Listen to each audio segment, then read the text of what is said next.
కుట్రలకు పాల్పడతా ఉన్నారు. నిజంగా ఇవాళ రుణమాఫీ విషయంలో మేము ఒకటే అడుగుతా ఉన్నాం, నిజంగా ఓ వైట్ పేపర్ రిలీజ్ చేయండి. మీరు ఎప్పట్లోగా రుణమాఫీ పూర్తి చేస్తారో ప్రజలకు స్పష్టత ఇవ్వండి. మీరు పెట్టుకున్న గడువులన్నీ కూడా జోక్ అయిపోయినాయి. డిసెంబర్ 9 అన్నారు, మార్చి 30 అన్నారు, ఆగస్టు 15 అన్నారు. అన్ని గడువులు అయిపోయినాక ఇప్పుడేమో సాంకేతిక సమస్యలు అని మాట్లాడుతున్నారు. కరెంటు పోయిందంటేనేమో ఎలుకలు తొండలు ఇంకేమో చెప్తున్నారు. ఇవాళ కూడా పేపర్లు వచ్చింది, ఇలా బల్లులు ఇంకేదో వచ్చింది ఇవాళ పేపర్లో. కరెంటు పోతుందంటేనేమో బల్లులు తొండలు అడ్డం వచ్చినాయట. రుణమాఫీ చేయమంటే సాంకేతిక సమస్యలు అడ్డం వస్తున్నాయట వీళ్ళకు. మరి గతంలో ఎందుకో రాలేదు, ఇప్పుడే ఎందుకో వస్తున్నాయి. చేయచేతగాక ప్లానింగ్ లేక సాంకేతిక సమస్యలు అనే కుంటి సాకులు చూపించేటువంటి ప్రయత్నం చేస్తూ ఉన్నారు.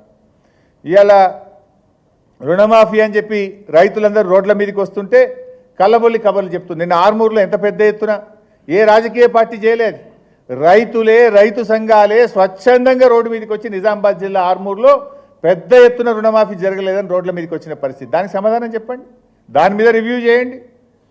రేవంత్ రెడ్డిది అంతా డబుల్ స్టాండర్డ్. అది అదానీ మీద అయినా అన్నదాతల మీద అయినా ఆయనది డబుల్ స్టాండర్డే.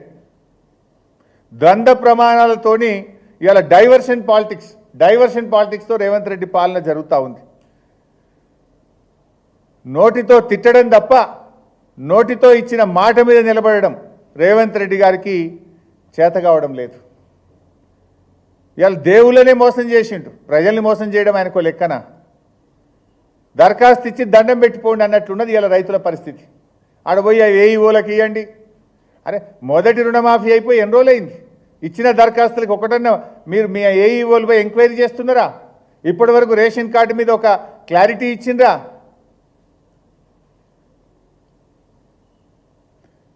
నేను ఒకటే కోరుతున్నా, ఇవాళ డైవర్షన్ పాలిటిక్స్ను పక్కన పెట్టండి.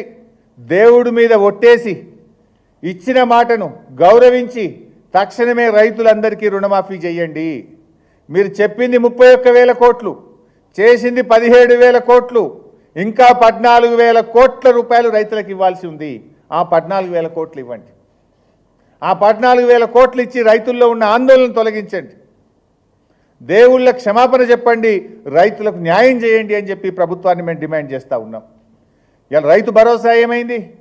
మీరు రైతు భరోసా గురించి మాట్లాడితే ఏమంటున్నారు? ఇక అవుతుంది అగవుతుంది.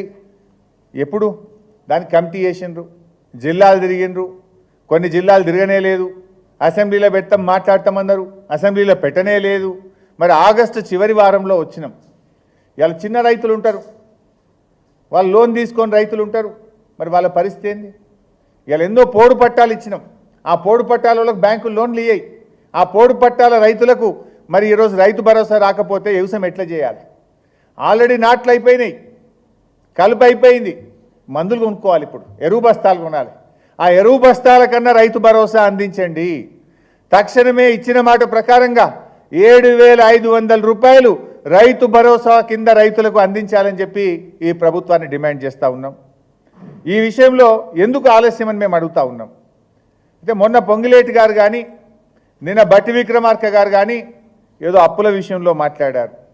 నేను ఒకటే అంటున్నా, మీరందరూ కూడా చూశారు, అసెంబ్లీలో నేను చాలా స్పష్టంగా అప్పుల విషయంలో చెప్పాను. అప్పులు ఎందుకు తీస్తారు రా మీరు? అప్పుల విషయంలో నేను అసెంబ్లీలో చాలా స్పష్టంగా చెప్పిన. నేను ఈరోజు ఇక్కడ ప్రెస్ మీట్లో చెప్తలేను. ఒక మంత్రి అంటాడు 7,15,000 కోట్ల అప్పు అయిందంటాడు, ఇంకో మంత్రి అంటాడు 6 లక్షల కోట్లు అయిందంటాడు, వాడు 7 లక్షలు అంటాడు. నోటికి మొక్కాలి వాళ్ళకు. నేను బయట మాట్లాడలే, డిప్యూటీ సీఎంను కుర్చీలో కూర్చోబెట్టి ఆర్థిక మంత్రికి సాక్షిగా నిండు శాసనసభలో చెప్పిన బీఆర్ఎస్ ప్రభుత్వ అప్పు 4,26,499 కోట్లు మాత్రమే. 4,26,499 కోట్లు మాత్రమే. కానీ వీళ్ళు బిల్డప్ ఏమిస్తుండ్రు? మొన్న పొంగిలేటి గారు 7,15,000 కోట్ల అప్పు ఉండే అయినా చాలా కష్టపడి రుణమాఫీ చేసినామంటాడు. అది సగం కూడా కాదు. మేము చేయలేదా? 72,000 కోట్ల రూపాయలు రైతు బంధు ఇచ్చాం, 30,000 కోట్ల రూపాయలు రుణమాఫీ కింద ఇచ్చాం, రైతు బీమాకు 10,000 కోట్ల రూపాయలు ఖర్చు పెట్టాం. ఇవన్నీ మేము చేసినవి కావా? ఆస్తుల కల్పన చేసినాం, రైతులకు అనేక వర్గాలకు ప్రభుత్వం సహాయాన్ని కూడా అందించింది.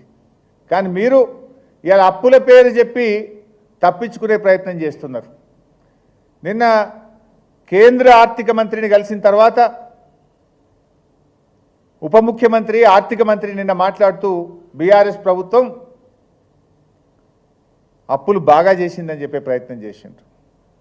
నేను ఆ వివరాలన్నీ కూడా చెప్పిన. కరోనా వల్ల కేంద్రమే కొన్ని సందర్భాల్లో అప్పు తీసుకోండి, క్యాపిటల్ ఎక్స్పెండిచర్ చేయమని చెప్పిన విషయం